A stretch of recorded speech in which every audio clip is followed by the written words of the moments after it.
मतलब और खेल का मतलब है दिग्विजय रोनी, और अपने आप में आइकन आप जिला शिमला में मैं तो कहूं।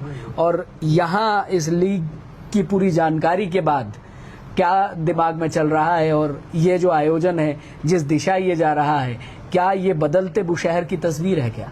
देखिए, मैं पहले ही अपनी वीडियो में कह चुका हूं कि रामपुर जो है वो क्रिकेट की मिट्टी है, और मुझे ये भी लगता है कि मैं अक्सर कई बार ये कहता हूं कि अगर किसी से रन नहीं बन रहे हो वो रामपुर आए और यहाँ की मिट्टी का तिलक करें, वो 50 मार के जरूर जाएगा, ऐसा मैं मानता हूं।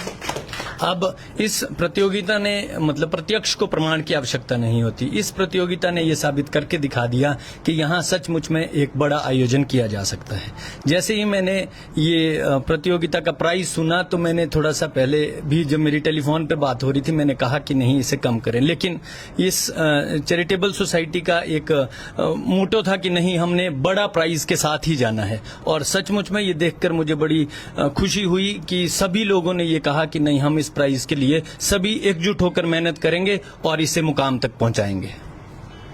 तो अगला सवाल ये है कि कायद साहब कह रहे हैं कि ब्लैक बॉयज की फ्रेंचाइजी, तो क्या क्रिकेट क्रांति की फ्रेंचाइजी भी देखने को मिल सकती है?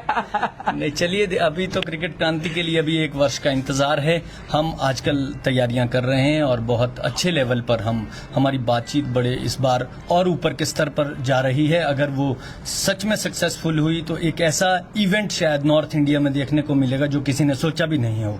लेकिन उस इवेंट को जो आपने अब तक सक्सेस किया है उसको दरमियान निगाहों में रखते हुए ये पैमाना जो बुशहर चैरिटेबल सोसाइटी ने तय किया, ये सही लग रहा है? देखिए, मैं ये मानता हूं कि जिस वक्त हमने शुरू किया था, मैं अपनी बात करूंगा, क्रिकेट क्रांति की बात करूंगा, कि जब हमने शुरू किया था हम इससे 10 कदम पीछे थे। तो इन्होंने पहली जो छलांग है वो हमसे 10 कदम आगे की छलांग मारी है। तो मुझे लगता है अब इसे रोकना मुश्किल होगा। अब ये दिन दुगनी रात चौगनी तरक्की करेगी। ऐसा मैं इनकी स्पिरिट, इनके बीच रह करके मैंने 1 घंटा बिताया है, तो इनकी स्पिरिट से मुझे ऐसा लगा अब इसे कोई रोक नहीं सकता। यहाँ 1 घंटा और 2.5 घंटा सफर में सर तो वो पूरा जो सफर है वो यादगार बना आज का। इन्होंने हर चीज को बड़ा माइन्यूटली एसेस किया है, और असेसमेंट के बाद जो रिजल्ट इन्होंने दिए हैं, जो इन्होंने पेश किया है, वो चीज सचमुच में काबिले तारीफ है। मैं सिर्फ शब्दों में इनकी तारीफ नहीं कर रहा हूं, मैं महसूस भी कर रहा हूं और सोशल मीडिया में इनके इम्पैक्ट को भी फील कर रहा हूं। मुझे लगता है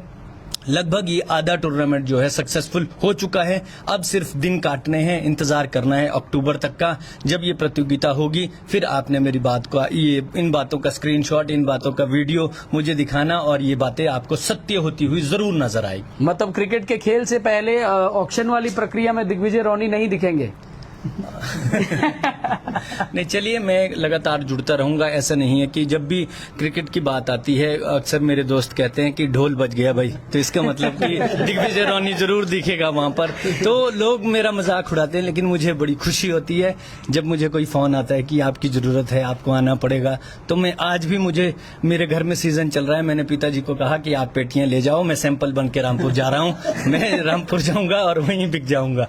तो मुझे लगता है कि मेरा ध्येय जो है वो स्पोर्ट्स है, और स्पोर्ट्स की वजह से एक पहचान बनी है। तो मुझे लगता है मुझे ये करते रहना चाहिए। जब तक मेरे में दम है मैं करता रहूंगा। स्वास्थ्य सोसाइटी जैसी और भी सोसाइटियां जो हिमाचल प्रदेश में स्पोर्ट्स के लिए काम कर रही है, उनके लिए दिग्विजय रोनी हमेशा अग्रणी भूमिका में रहेगा। तो मतलब जो जो आउट ऑफ फॉर्म हो जाए वो तिलक लगा के जाए, मतलब ये इशारा सीधे तौर पर आपको भी और हमें भी।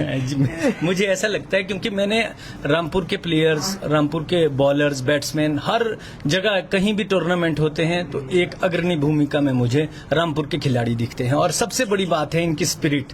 हम बार बार ब्लैक बॉयज की बात कर रहे हैं, तो ब्लैक बॉयज सिर्फ खेल के नहीं बनी है। ब्लैक बॉयज एक डिसिप्लिन ने उसको ब्लैक बॉयज बनाया है। तो उस डिसिप्लिन को देखने के लिए, उस डिसिप्लिन को यहाँ पर प्रदर्शित करने के लिए ये ब्लैक बॉयज के लिए भी चैलेंज है, और रामपुर की